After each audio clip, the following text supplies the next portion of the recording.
अस्सलामुअलैकुम व आदाब नाजरीन। किश्तवाड़ एडमिनिस्ट्रेशन की एक बहुत बड़ी कार्रवाई हुई है और ये कार्रवाई जो है मीडिया को चेक करने के सिलसिले में हुई है। इसी सिलसिले में डिस्ट्रिक्ट एडमिनिस्ट्रेशन किश्तवाड़ की तरफ से एक आर्डर इशू हुआ है जिसमें एक मीडिया पर्सन को जो है बैन लगाई गई है रिपोर्टिंग करने के लिए, और ये बैन जो है वो 144 में लगाई गई है। मैं बता दूं कि ये जो शख्स है इसका नाम अज़हर अली भट्ट है जो कि पाडर का रहने वाला है, और अज़हर अली भट्ट जो है वो साबका हिज़्ब से रिलेटेड जो है, और इस पर इल्ज़ाम थे कि इसने जो है वो हिज़्बुल मुजाहिदीन में रिक्रूटिंग एज एजेंट का जो है वो काम किया था। और जब 2010 में एक 16 साल नौजवान जुनैद अकरम मलिक जो है वो गायब हुआ था, और उसके बाद इस पर जो है वो कार्रवाई हुई थी और बताया गया था कि जुनैद अकरम मलिक को मिलिटेंसी ज्वाइन कराने में जो है वो अज़हर अली भट्ट का ही जो है वो हाथ है। और उसके बाद जो है अज़हर अली के भट्ट जो है उसको हिरासत में भी लिया गया था, और ये कोट बलवाल जेल में भी जो है वो काफ़ी देर तक जो है वो रहा है। मैं बता दूं कि जो ये डिस्ट्रिक्ट एडमिनिस्ट्रेशन का आर्डर है, इसमें जो डिटेल्स आर्डर जो वो हमारे पास आया हुआ है, मैं बता दूं कि इसमें बताया गया है डिस्ट्रिक्ट एडमिनिस्ट्रेशन की तरफ से कि जो ये शख्स है अज़हर अली, जो ये शख्स है जो पाडर का रहने वाला है, ये मीडिया के साथ जो है वो काम करता है। और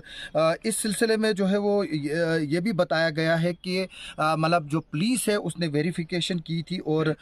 उस वेरिफिकेशन के बिना पर जो है वो इसको एडमिनिस्ट्रेशन ने जो है वो बैन कर दिया। मैं बता दूं कि जो deputy commissioner Kishtwar doctor Divansh Yadav ने जो है वो आर्डर इशू किया है, इसके मुताबिक जो है किश्तवाड़ ज़िले में 47 के करीब जो है वो जो मीडिया से एफिलेटेड है या अपने आप को जो है वो मीडिया का जो है वो से जुड़ा है और वाबस्ता उससे जो है वो उसके बारे में बताते हैं। इस पर जो है वो गवर्नमेंट वर्क के लिए स्मूथ फंक्शनिंग के लिए बात बताया गया, और इल्ज़ाम लगाया गया है कि ये जो है वो फेक न्यूज़ चलाते थे और सेल्फ स्टाइल प्रोपागंडा करते थे। जो Azhar Ali Bhat son of Ghulam Mohammad Bhat resident of Kijai Padar tehsil Athauli district Kishtwar, और इसकी इन्वॉल्वमेंट बताया गया है एफआईआर नंबर 242 ऑफ 2010 जिसमें 363 और 120 बी जो है वो रजिस्टर्ड है। मैं बता दूं कि इस रिपोर्ट के बाद और जो ये आर्डर है डिप्टी कमिश्नर किश्तवाड़ का, क्योंकि जो सेक्शन 144 है उसमें सिर्फ 2 महीने की ही जो है वो बैन लगाई जा सकती है, और इसके अलावा कुछ और जर्नलिस्ट भी जो है जो राडार पर है यहाँ पर, जिनका मैं सेल्फ स्टाइल जर्नलिस्ट कहूँगा, और उनमें से कुछ ऐसे भी नाम आ रहे हैं जो ड्रग पेडलिंग में मुलविस रहे हैं, जो और आज ऐसे कुछ जर्नलिस्टों के भी नाम आ रहे हैं जो एक्सटॉर्शन कर रहे हैं, मुलाजमों को जो है वो हरास कर रहे हैं, ब्लैकमेलिंग हो रही है, और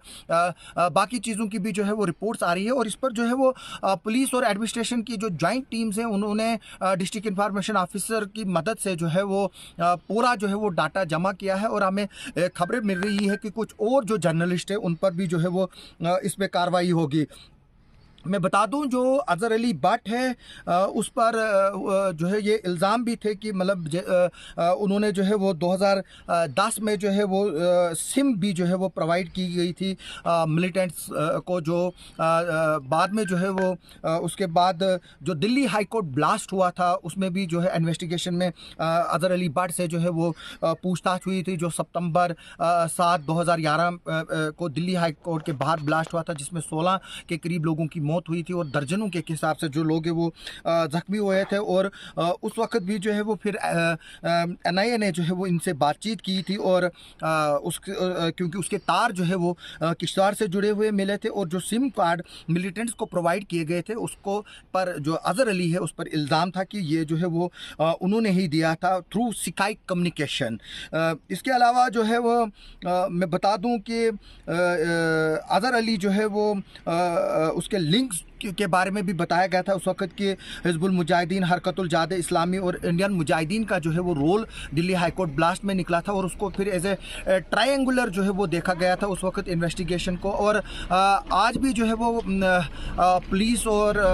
एनआईए जो है उस केस में जो है वो काफ़ी लोग जो है जो अभी फरार हैं उनको जो है वो देख रही है। और अज़हर अली भट्ट जो है जिस पर ये बैन लगाई गई है, इस पर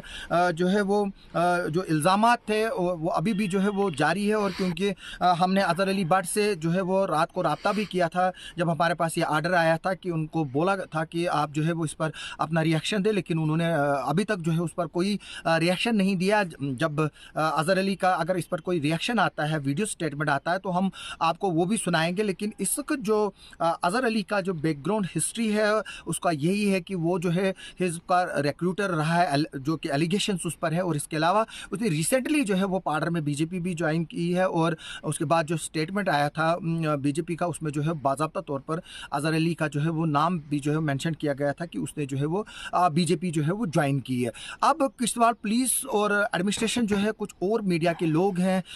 उन पर जो है वो स्क्रूटनी कर रही है। और अनकरीब हमें इंफॉर्मेशन मिल रही है कि इसी तरह से जो है वो एक आर्डर और जो है वो निकलने वाला है। हमने देखा था कि किस तरह से डीजी रामबन ने कई मीडिया जो पर्सन जो फेक न्यूज़ चलाते थे और प्रोपेगेंडा चलाते थे उनको जो है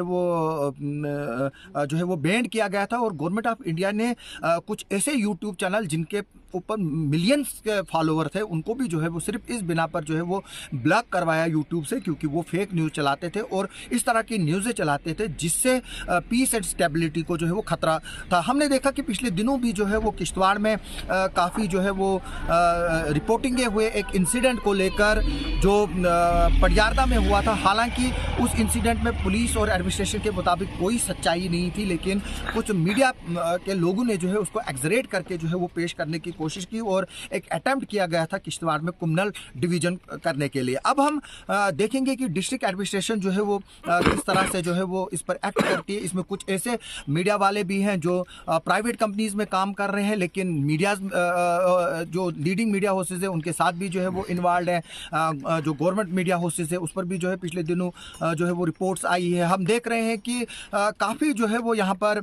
मीडिया के लोग जो है वो एक अनवांटेड जो है वो ग्रोथ हुई है। और काफ़ी पोर्टल्स जो है वो अनरजिस्टर्ड भी हैं और जो अनरिकॉग्नाइज्ड पोर्टल है उनके खिलाफ भी जो है वो कार्रवाई हो रही है। और हमें ये इन्फॉर्मेशन मिल रही है कि एडमिनिस्ट्रेशन और पुलिस ने कुछ लोगों को ये बताया कि वो अपनी मर्जी से जो है वो डिसबैंड वो पोर्टल्स करे जो अनरजिस्टर्ड है, इससे पहले कि पुलिस और एडमिनिस्ट्रेशन जो है उन पर कार्रवाई करेगी। अभी हमें देखना होगा कि किस तरह का एक्शन जो है वो आगे पुलिस लेती है और इस पर क्या अपडेट आएगा। हम आपको आगे भी जो है इस पर अपडेट देते रहेंगे। आप सबका सुनने के लिए और देखने के लिए बहुत बहुत शुक्रिया। आप ज़रूर इस स्टोरी पर जो है अपने कमेंट्स और राय दीजिए, क्योंकि मीडिया जो है एक इम्पॉर्टेंट पिलर होता है, फोर्थ डेमोक्रेटिक पिलर इसको कहते हैं। अगर इस तरह से मीडिया के में इस तरह के लोग आएंगे जिनका जो पास्ट जो है एंटी नेशनल रिकॉर्ड रहा हो या करप्शन रिकॉर्ड रहा हो या ब्लैकमेलिंग टैक्टिक्स रिकॉर्ड हो, या कुछ लोग सिर्फ इसलिए मीडिया में आए हैं ताकि वो ऑफिशियल्स और लोगों को ब्लैकमेल कर पाए और अपना बिजनेस चला पाए, मीडिया उस चीज़ के लिए नहीं है। मीडिया जो है वो लोगों को उजागर करने के लिए, सिस्टम में इम्प्रूवमेंट के लिए है और डेवलपमेंटल एजेंडा को जो है वो आगे ले जाने के लिए जो है और हेल्दी क्रिटिसिज्म के लिए है, ना कि ब्लैकमेलिंग के लिए है, ना कि एक्सटॉर्शन के लिए है, ना ही एंटी नेशनल एक्टिविटीज़ को प्रमोट करने के लिए और ना ही कम्युनल डिवीजन के लिए है। आप सबका सुनने के लिए देखने के लिए बहुत बहुत शुक्रिया।